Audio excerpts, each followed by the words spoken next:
In the western state of Punjab, every year around November, at the end of the rice harvesting season, thousands of acres of land are set on fire.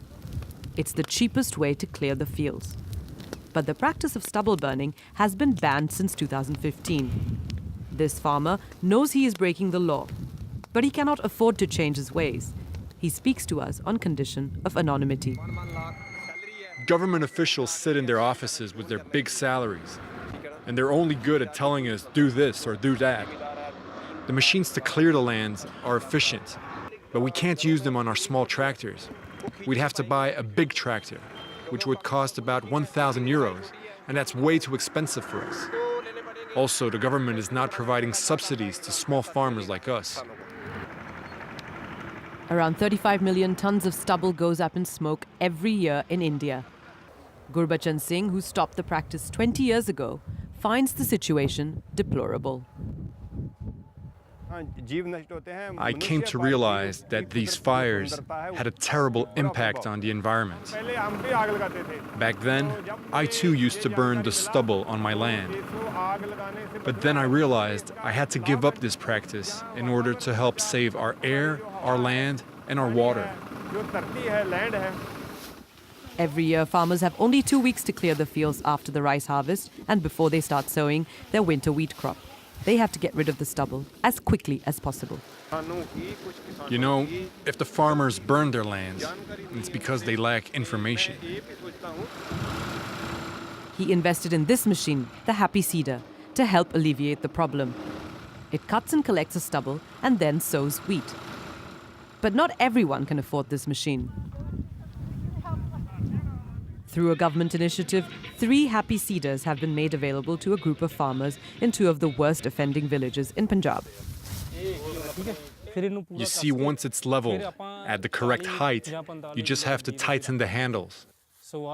With this machine, you can then sow 50 kilos of seeds.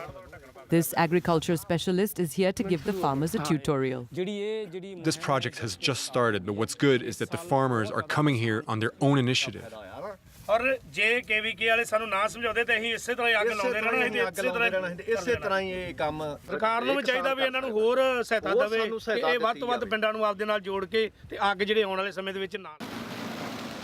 This is a small step in the right direction, but public funds are still sorely lacking to expand programs such as these. Stubble burning releases fine black carbon into the air, particles that are extremely carcinogenic and contribute to climate change. The smoke from the fires reaches Delhi just as winter sets in. This smoke, along with vehicle exhaust and toxic industrial emissions, makes the air unbreathable and even deadly.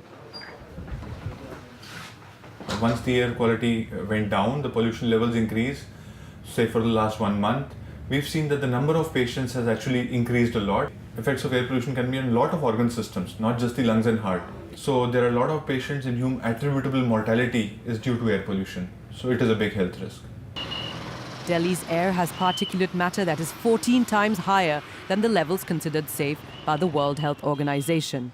A recent study by the University of Chicago says that the city's air pollution reduces life expectancy by 10 years. A startup based at the Indian Institute of Technology in Delhi is trying to find ways to deal with the problem.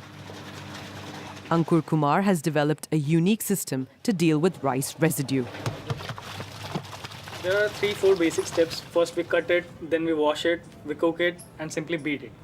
So the paddy straw is basically converted into pulp using these 4 steps. He founded the startup with 2 other students.